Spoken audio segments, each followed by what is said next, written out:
military officer, and you've just received a chilling message on social media. 4 of your soldiers have been taken, and if demands are not met in the next 10 minutes, they will be executed. All you have to go on is this grainy photo, and you don't have the time to figure out if 4 of your soldiers are in fact missing.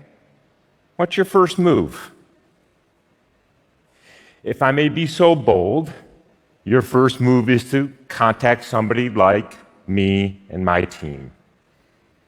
I am by training an applied mathematician and computer scientist, and I know that seems like a very strange first call at a moment like this. But I've spent the last 30 years developing technologies to analyze and authenticate digital images and digital videos. Along the way, we've worked with journalists, we've worked with courts, we've worked with governments on a range of cases, from a damning photo of a cheating spouse, gut-wrenching images of child abuse, photographic evidence in a capital murder case, and of course, things that we just can't talk about. It used to be a case would come across my desk once a month, and then it was once a week. Now, it's almost every day. And the reason for this escalation is a combination of things. One, generative AI.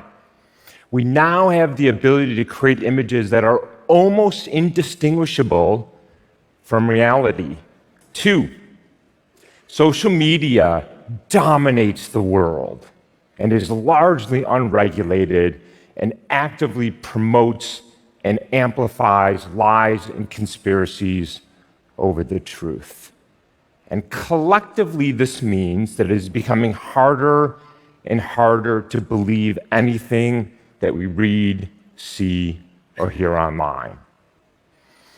I contend that we are in a global war for truth, with profound consequences for individuals, for institutions, for societies, and for democracies. And I'd like to spend a little time talking today about what my team and I are doing to try to return some of that trust to our online world and, in turn, our offline world. For 200 years, it seemed reasonable to trust photographs. But even in the mid-1800s, turns out the Victorians had a sense of humor. They manipulated images. Or you could alter history. If you fell out of favor with Stalin, for example, you may be airbrushed out of the history books. But then, in the turn of the millennium, with the rise of digital cameras and photo editing software, it became easier and easier to manipulate reality. And now, with generative AI, anybody can create any image of anything, anywhere, at a touch of a button. From 4 soldiers tied up in a basement, to a giraffe trying on a turtleneck sweater.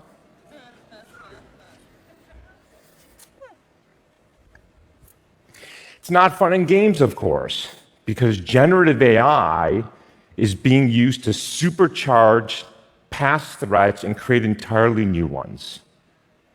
The creation of nudes of real women and children used to humiliate or extort them. Fake videos of doctors promoting bogus cures for serious illnesses. A Fortune 500 company losing tens of millions of dollars because an AI impersonator of their CEO infiltrated a video call. Those threats are real, they are here, and we are all vulnerable. Before we talk about how we would analyze this image to determine if it's real or not, it's useful to understand how generative AI works.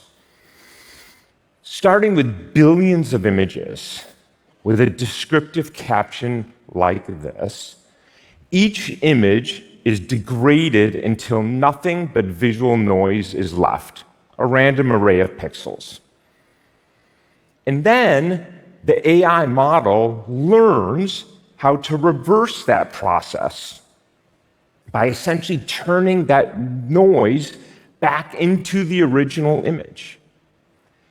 And when this process is done not once, not twice, but billions of times on a diverse set of images, the machine has learned how to convert noise into an image that is semantically consistent with anything you type. And it's incredible. But it is decidedly not how a natural photograph is taken, which is the result of converting light that strikes an electronic sensor into a digital representation. And so one of the first things we like to look at is whether the residual noise in an image looks more like a natural image or an AI-generated image. Here, for example, is our real dog and our AI dog. And here is the residual noise that I've extracted. And if you look at this, it's not at all obvious that there's any difference between those two patterns. But here in this visualization of the noise, you can see a decidedly different pattern between the natural and the artificial. Those star-like patterns are a telltale sign of generative AI. Now, for the mathematicians and the physicists in the audience, that is the magnitude of the Fourier transform of the noise residual. For everybody else, that detail doesn't matter, but you definitely should have taken more math in college. Professors can't help themselves. So let's apply this analysis to this image. Here is the noise residual that I've extracted, and there's that star-like pattern that you see in the bottom right. Our first suggestion that something may be wrong here. But no forensic technique is perfect. And so you don't stop after one thing, you keep going. So let's go on to our next one, the vanishing points. If you image parallel lines in the physical world, they will converge to a single point, what's called the vanishing point. A good intuition for that is the railroad tracks. When I took this photo, the railroad tracks are obviously parallel, but you can see that they narrow and recede as they recede away from me and intersect at a single vanishing point. This is a phenomenon that artists have known for centuries. But here's the great thing. AI doesn't know this. Because AI is fundamentally, as I just described, a statistical process. It doesn't understand the physical world, the geometry and the physics. So if we can find physical and geometric anomalies, we can find evidence of manipulation or generation. Here in this image, I've annotated 4 parallel lines on the parallel sides of the wall in our basement photo, and you can see a lack of a coherent vanishing point. That suggests a physically implausible scene. Evidence number 2. All right, what else can we learn? Surprisingly, shadows have a lot in common with vanishing points.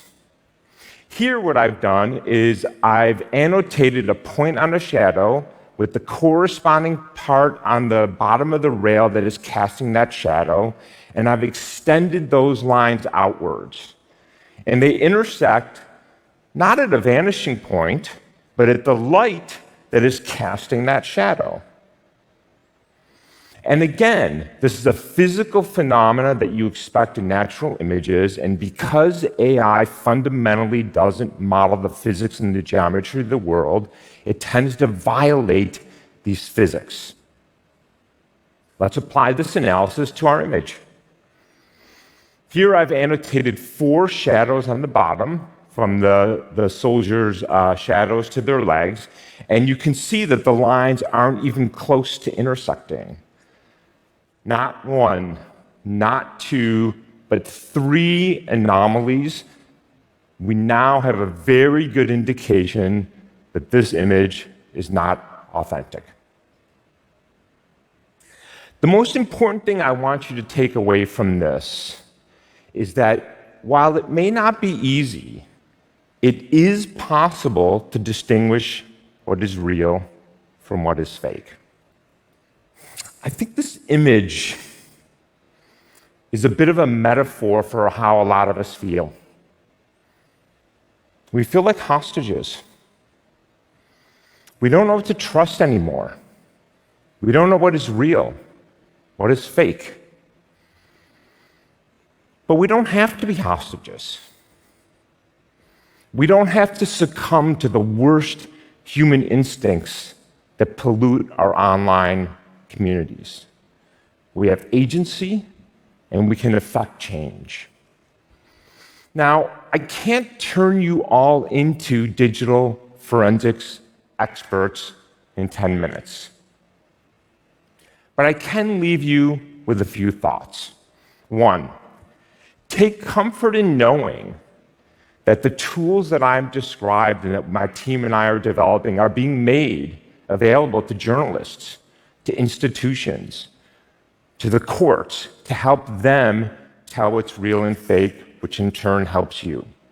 Two, there is an international standard for so-called content credentials that can authenticate content at the point of creation. As these credentials start to roll out, they will help you, the consumer, figure out what is real and what is fake online. And while they won't solve all of our problems, they will absolutely be part of a larger solution. Three, please understand that social media is not a place to get news and information.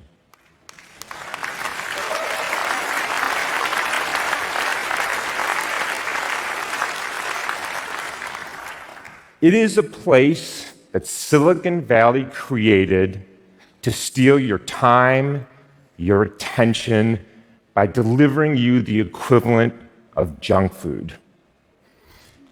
And thank you. And like any bad habit, you should quit. And if you can't quit, at least do not let this be your primary source of information, because it is simply too riddled with lies and conspiracies and now AI slop to be even close to being reliable. Four,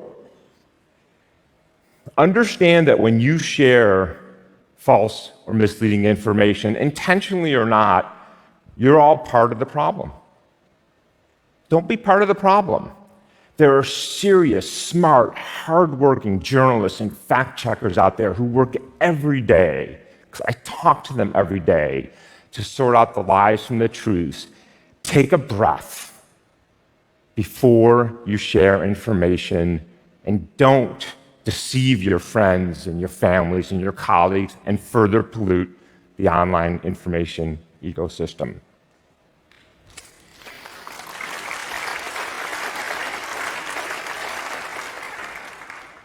We're at a fork in the road. One path, we can keep doing what we've been doing for 20 years, allowing technology to rip us apart as a society, sowing distrust, hate, intolerance. Or we can change paths. We can find a new way to leverage the power of technology to work for us and with us, and not against us. That choice is entirely ours. Thank you.